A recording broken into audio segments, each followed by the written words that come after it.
Hello बच्चों, welcome to my channel. आज हम करेंगे चैप्टर नंबर 2 जिसका शीर्षक है ज़रा फिर से बताओ।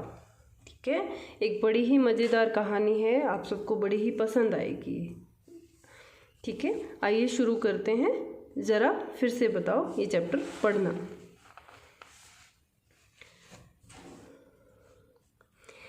एक बूढ़े आदमी ने अपने खेत में इस बार मटर बोई थी। जब मटर में फलियां आ गई तो उसने देखा कि कोई जानवर रात में आता है और मटर खा जाता है।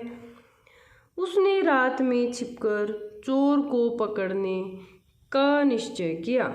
निश्चय का अर्थ है उसने दृढ़ संकल्प उसने किया कि मैं अब तो उसको पकड़ के ही रहूँगा। कौन है जो कि मटर के फलियां खाता है? वह रात को ही खेत में छिपकर बैठ गया। उसने देखा कि रात बहुत गहरा गई है, चारों तरफ अंधेरा फैला है। आसपास की वस्तुओं में से कभी कभी कुछ सरसराने की आवाज़ आती है।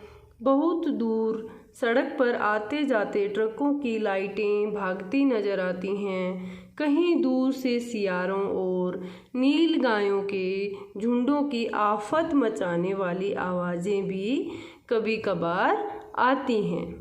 आकाश में चांद के पानी में अपनी परछाई डालते हुए नीले पीले बादल उड़ रहे हैं। ठीक है, जो रेड कलर के जो शब्द दिए गए हैं, जो लाल रंग की इंक से लिखे गए हैं, इन सब के उत्तर जो हैं वो शब्द पिटारा में दिए गए हैं। ये आप नीचे देख सकते हैं, पेज के नीचे। ठीक है, इन सब के साथ में इनके अर्थ दिए गए हैं इन शब्दों के। ठीक है, हम पहला पैरा पढ़ चुके हैं। नेक्स्ट है, तभी उसने देखा कि एक हाथी आकाश से ज़मीन की ओर उतर रहा है। यह इंद्र के ऐरावत के अलावा और कौन हो सकता है? बूढ़े ने सोचा। अब जब उसने देखा आसमान से एक हाथी नीचे उतर रहा है तो बूढ़े ने क्या सोचा कि इंद्र, जो देवताओं के राजा इंद्र हैं, उसका हाथी का जो नाम है वो ऐरावत है। तो उसने सोचा ये इंद्र के ऐरावत के अलावा और कौन हो सकता है। कुछ देर बाद उसने देखा कि वह हाथी उसके मटर के खेत में उतर गया है। वह खूब हरी हरी मटर की फलियां खाने के बाद पोखरी में पानी पीने लगा।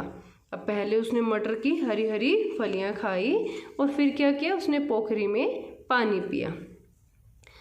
तो यह बात है, शायद स्वर्ग में खाने पीने की कोई व्यवस्था नहीं है, तभी तो ऐरावत गजराज आकाश से धरती पर मटर खाने और पोखरी में पानी पीने आया है।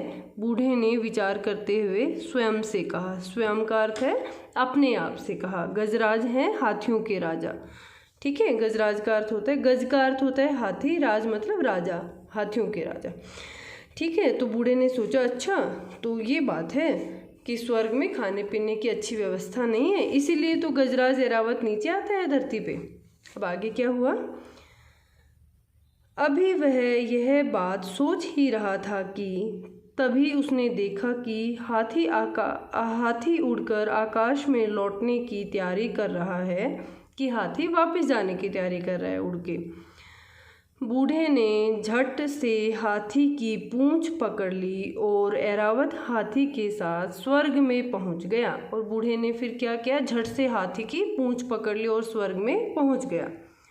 वहां पहुंचकर उसने देखा कि जो वह सोच रहा था वह बात नहीं है। उसने क्या सोचा था? ये वाली बात सोची थी कि स्वर्ग में खाने पीने की व्यवस्था नहीं है, पर वहां पहुंचकर उसने जो देखा तो उसने क्या माना कि ऐसी बात तो नहीं है। वहाँ तो बड़ी बड़ी मिठाइयाँ खाने के लिए थी। वहाँ पर क्या था? बड़ी बड़ी मिठाइयाँ थी खाने के लिए, तरह तरह की और रंग बिरंगी, अलग अलग प्रकार की और रंग बिरंगी, एकदम कलरफुल। पर वहाँ मटर का खेत नहीं था। बूढ़े को वहाँ पर क्या नहीं था? मटर का खेत नहीं था। अब अगला जो सेंटेंस है, बूढ़े को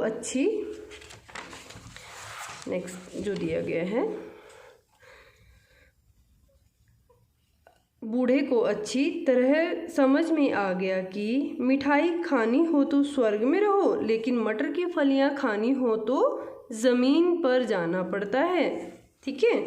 अगली रात जब हाथी धरती पर मटर खाने के लिए आने लगा तो बूढ़ा उसकी पूंछ पकड़कर नीचे आ गया। उसने अपने घर वालों को और गांव वालों को बताया कि स्वर्ग में कितनी बड़ी बड़ी और तरह तरह की रंग बिरंगी स्वादिष्ट मिठाइयाँ हैं। बूढ़े की बात सुनकर यह तय हो गया कि आज रात सारे घर वाले और कुछ गांव वाले स्वर्ग में मिठाई खाने चलेंगे। ठीक है।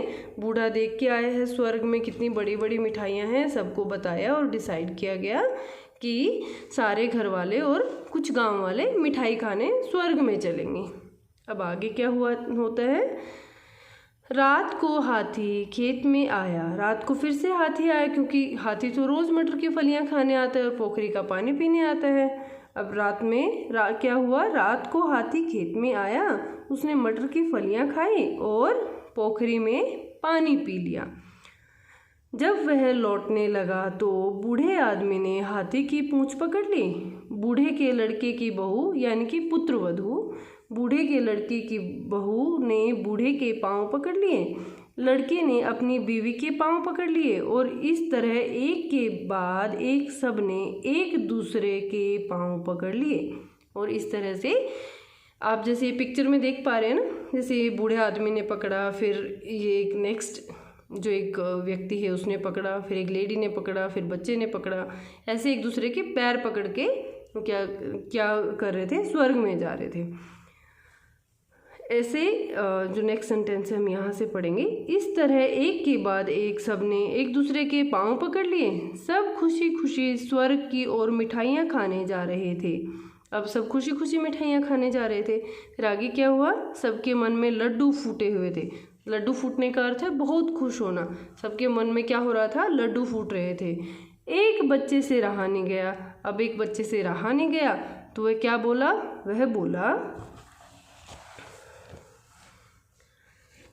वह बोला बाबा ज़रा फिर से तो बताना कि स्वर्ग में कितनी बड़ी बड़ी मिठाइयाँ रखी हुई हैं। उन्होंने कहा बाबा ज़रा फिर से तो बताना स्वर्ग में कितनी बड़ी बड़ी मिठाइयाँ रखी हुई हैं।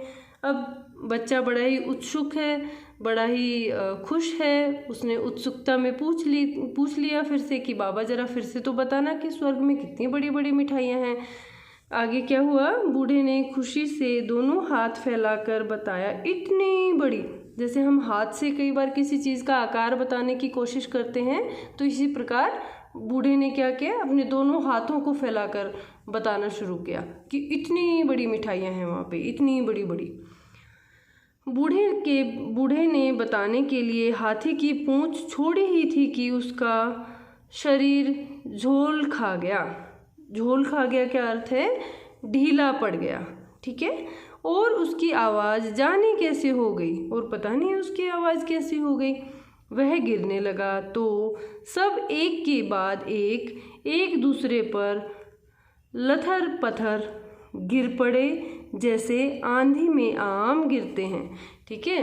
क्योंकि सबसे पहले बूढ़े ने ही पूंछ पकड़ रखी थी और बूढ़े ने जैसे ही अपनी मिठाइयों का आकार बताने के लिए जैसे ही अपने हाथ फैलाकर वो इशारा करने लगा, तो इस तरह से उसकी हाथी की पूंछ छूट गई। और हाथी की पूंछ छूट गई तो बूढ़ा गिरना शुरू हुआ, तो बाकी भी सब एक दूसरे पर लथर पथर गिरने शुरू हो गए।